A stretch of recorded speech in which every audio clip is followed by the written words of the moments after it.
for a ride in the E36 here. It's a 1999. My name's Tom, by the way. I wanted to introduce myself in the car. I got this car last summer in August, and it was in rough shape. It needed a lot of work. And now I've spent the past year restoring it. Soup to nuts, everything, glass out, full restoration, fenders off, completely disassembled the car, and now she's back together, and it's got a full repaint. I was able to relocate the factory spoiler, did the Style 39 sunflower wheels, and I really like how the car came out. It was a lot of decisions, a lot of effort, and but it's paid off, and I have my friend Evan here shooting the car, helping out with just getting it out there to maybe help some fellow enthusiasts who could be interested in possibly getting an E36 in 2023. It's a 1999 car. It's 24 years old. I'm actually, I took a leap of faith with the car, and I'm happy I did. It's obviously not for everyone to find an old car and restore it, but I think that these are really special. So let me give you 10 reasons why you'd want to own a E36 M3 in 2023. And starting simple with number 10. Number 10 is just that there are still a lot of parts out there. You're not trying to rebuild a car where there's nothing out there, because there are certain older cars where if you're trying to find one part, it's really a big deal, and with this car it's not. Reason number 9, there's going with the parts, there's a great community. There's a lot of people that still own these cars, and so there's a lot of parts, a great community of people that can help you find what you're looking for. If you want to do something really individualized, or if you're just, if you're looking to just, keep the car stock first, you're looking to get advice on what you want to do, whether it's cooling system or upgrades. Customization, reason number 8. We really, as a tuner for E36 cars, some people want to go NA, all motor. Others want to do superchargers. The Active Auto Works is a great option. If you're looking, it just depends on power levels, but this car really you can keep it, NA 300 wheel horsepower. If you're looking for a supercharger or something along that lines, then the Active Auto Works and the Dynan can put you in 400 or 500 wheel horsepower, depending on, how far, what stage you want to go to.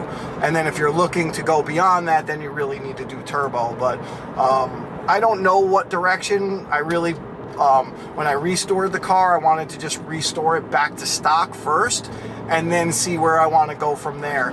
So reason number 7 is just, if you're looking for a car that you want to just be constantly tinkering with, there's plenty to do. There's a ton to do. So that's why I really like having a car that I just know that it's kind of like a never-ending project. It's not finicky, but there's lots of work to do. Reason number 6 for owning these cars is, as we know, the E36 is the second generation of the M3. E30 is, just below 3,000 pounds, but these come in just under 3,200 pounds. They're about 3,175. Inline-six, it's a straight 6, so you got a lot of torque. And it's enough that, you can throw it around. There's enough power even without forced induction at 3,200 pounds with the S52 being a 3.2 liter, 236 pounds of torque. You can drive the car, you can power oversteer it, and you can get the back end to come out. And it is, something that is driftable if you wanted to do that, but it's just something that, the handling, but we'll get to that as another reason. But the weight is definitely something that makes this generation desirable.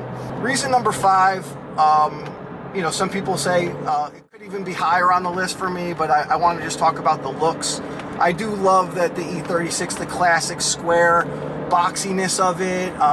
It's got an angular muscularity to it that, but it's kind of simple and boxy, and I like that. This is the car that got me into cars, so I think that the look is timeless and it actually holds up years later. It's the same car that still kind of gets me excited like I was when I was in high school, which is pretty cool. Okay, reason number 4, definitely love the weight of this vehicle and the size. It's compact. It's under 3,200 pounds.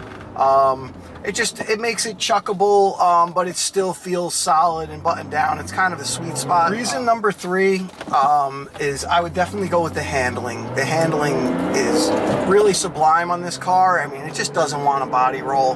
I mean, when you throw it into a turn, you just get more resistance on the steering wheel. It just does not want to lean. I think a lot of people will remember back in '97, Car and Driver rated this the #1 handling car at any price, which, you know, is pretty cool. You know, those types of reviews are subjective, but I really do think that they got it right with this car in terms of the profile of the tires, the 17s. I think it's just a sweet spot of not being too big of a wheel. It's not a jarring ride. It really goes over bumps, but it handles phenomenally. So that the handling is sublime on the car. Okay. Reason number 2 for owning an E36 M3 in 2023 is just where it falls in the line of the 5 generations. This is the one that got me into cars when, you know, I got my first road and track when I was 12. So the E30 was a little bit before my time. It's a holy grail car to me. It's still something I want, but this is the generation that speaks to me because this was what got me hooked on cars. And I've owned the F80. I love those. That's my favorite modern one. But ideally I'd like to own all of them at some point because they're incredible and they all have their own special history and uniqueness to them. Reason number 1 is the total experience of the car. I mean, it's not just that it's a manual from the 90s. And if you can imagine the 90s, just like the tape deck and all the things, it's a very analog feel. This car does not feel digital at all. I mean, there's a traction control, but that's it. You know, you don't feel the nannies. You don't feel a lot of interference, you know, with the car. It's you in the vehicle. It also it's so unique in that it brings you to others.